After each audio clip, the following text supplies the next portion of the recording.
we're talking Dynamite, but Tommy, we're talking about the end of the show from last night because I think that's what the world of pro wrestling is talking about. And Swerve's house, like you said, his childhood house burnt to the ground. What a great job by everybody involved, Tommy, because you talk about a swerve, no pun intended, or pun intended, social media. Swerve went to social media to put out the video earlier in the afternoon that he had bought his childhood home where he was raised, a home that meant a lot to him. Prince Nana, his manager, got the deal done, puts that out on social media about what a great day it was to have that happen. Then early on during the show on Dynamite, they showed that video and a feel-good moment for Swerve, your former AEW world champion. And how do you end the show? You end the show with Hangman Page burning the house to the ground. Like you said, that's old school. That was a moment from last night's show, Tommy. How we consume information in 2024 is completely different from back in the day. So like you said, they dropped on social media a very, very nice feel-good moment of earlier this week. Swerve Strickland, and he talks about his childhood. He talks about growing up. He talks about his relationship with his parents and his brothers and his sisters and losing that home. Awesome piece. It starts to go viral. Real places, news outlets start picking it up. Like you said, they reiterate it on television. So if your television audience is watching it, they are now in tune. And then you have the end of the show where it's supposed to be a contract signing.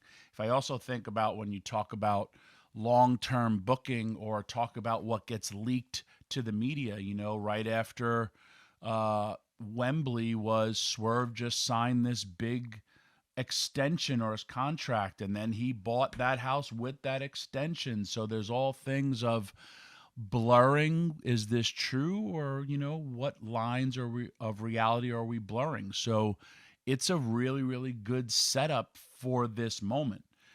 Then the contract signing, here is no Hangman Page, and Hangman Page takes us on a story.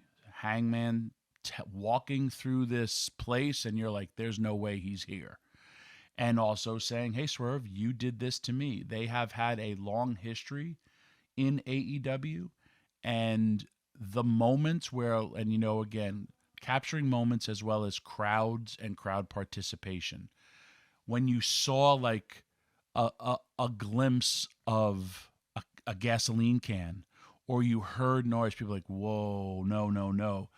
And that promo and walking through the house and then the sitting down, and that was done. That was a movie.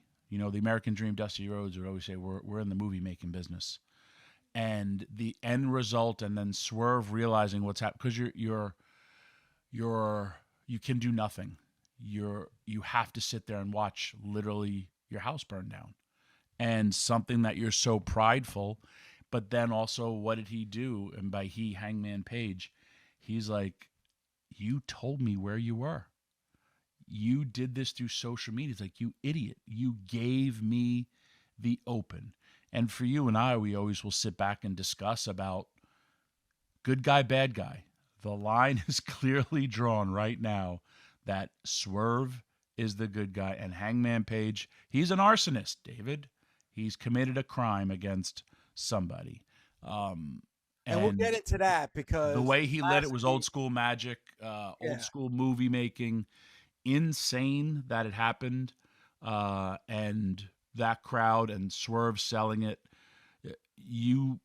It was just wonderful. It was a wonderful way to go off, and that is what would make me want to purchase the pay-per-view in a couple of days. How dare you? Told you. Two men locked in a cage, they're going to try to kill each other.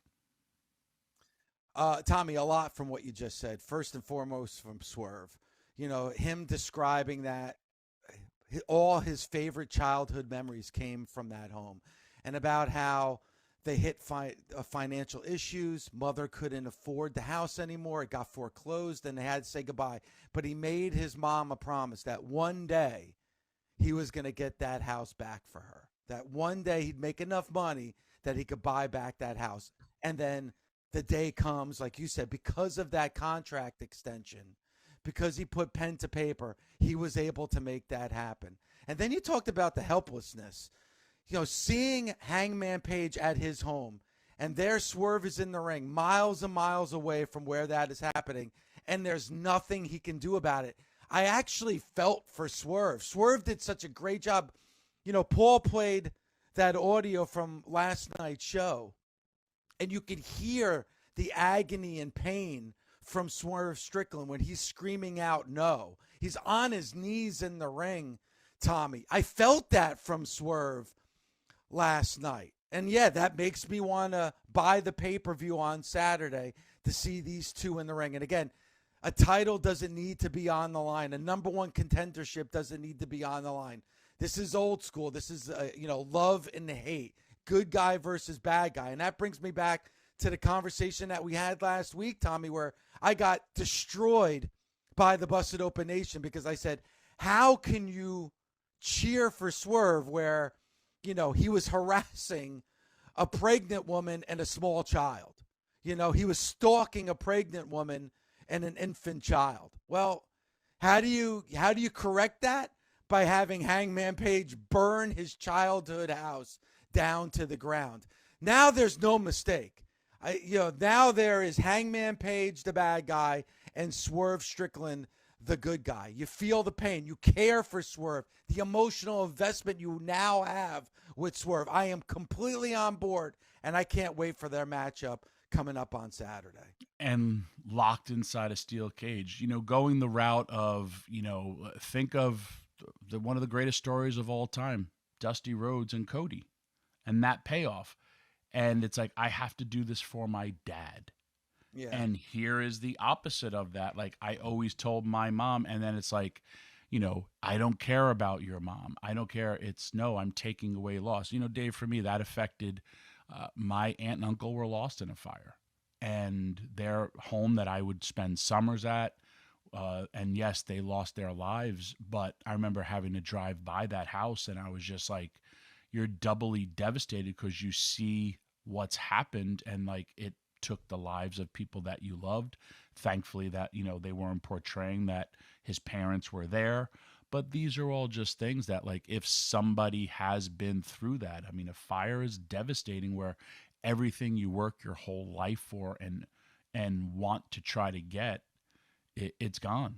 And, that's the saying, life can change in a moment. And for Swerve, his whole gimmick, whose house, Swerve's house, his theme song, all that stuff that goes to be part of Swerve. And Swerve has come on this show and said, man, I went about it being different. I went about being violent. I went about all these different things to get under people's skin. Well, now something had happened to you. Maybe it'll change him. Maybe it'll change the direction of what he will go through to attack people or get in their head. Because, I mean, look what he just did with Bryan Danielson, and it backfired on him because he lost. So this is going to be one hell of a match. The two guys have an amazing chemistry against each other. But it's going to, if you wanted me to say, man, if there's one match I want to see that I would pay to see, it would be that. And so for that got my money for me to want to purchase the pay-per-view this weekend. There's no doubt. And it comes with caring and relatability as well, Tommy. I mean, I think anybody could relate to this, because it's a childhood home and it's a mom.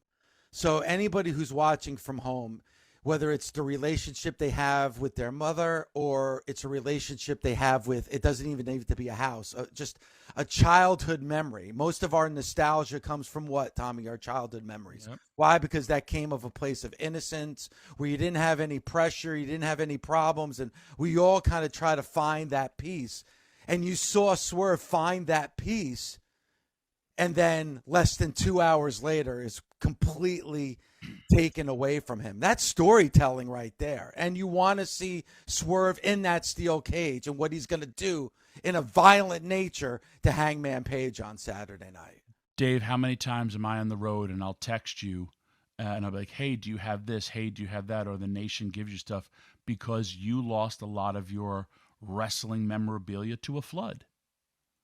Yep. And you're a 53-year-old man and it still affects you. Or when I give you, like, what did I give you? Like a Nikolai Volkov action figure or Terry Funk. Yep. And you're like, oh my God, thank you. Because it takes us to that childhood of innocence. And Tommy, then, I have, and thankfully it wasn't my entire collection, but I kept my pro wrestling magazine collection at my mom's house, and there was a flood, and 75% of my collection was completely ruined. I've spent, all these years of my adult life building up that collection again. Why? Because, and listen, the magazines are, and you've been to my home, the magazines are 10 feet away from me. How many times do I actually sit down and read those magazines? Probably it's a rare occurrence that I get the opportunity to do it. But just to know that I have them because of the connection that I have from my childhood and the connection I have of my fandom, that's how much it means to you.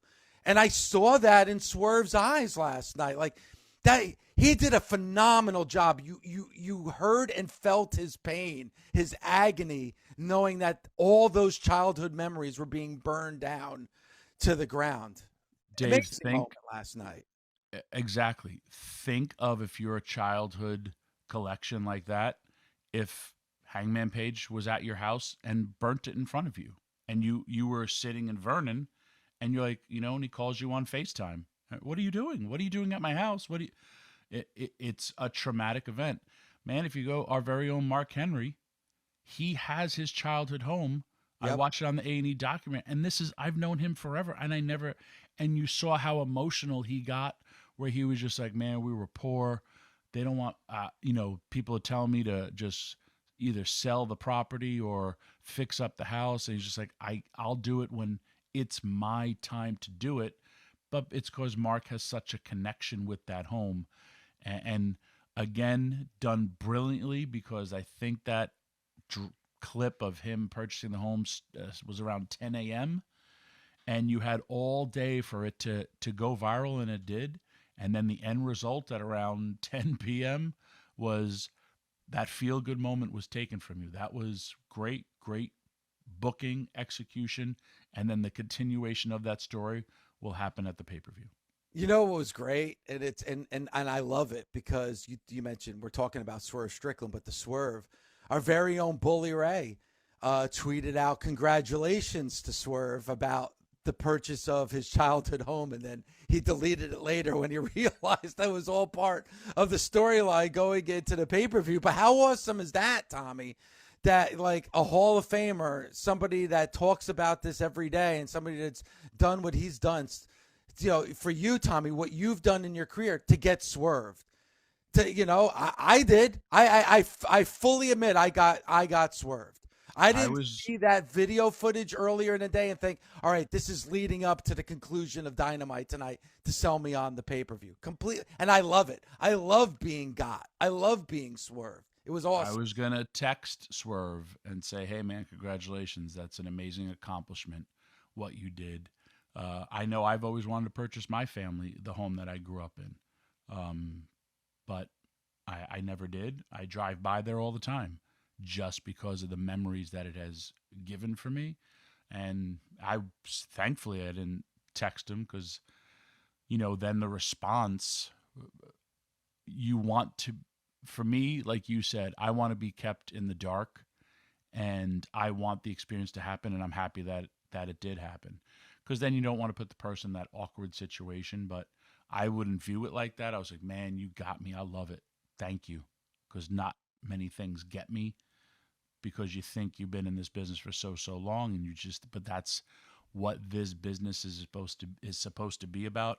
It's reactions and it's connection. What that connection is now, everybody in the world is rooting for Swerve Strickland. And I am too. Think about this story, Tommy. You've had breaking and entering. Yep. You've had stalking of an infant child and a pregnant woman. Yeah. And then you have arson. That's a lot of crimes leading into the story in the cage match that we're going to see on Saturday at All Out. It happens, man. But it's pro wrestling, and that's the beauty of it.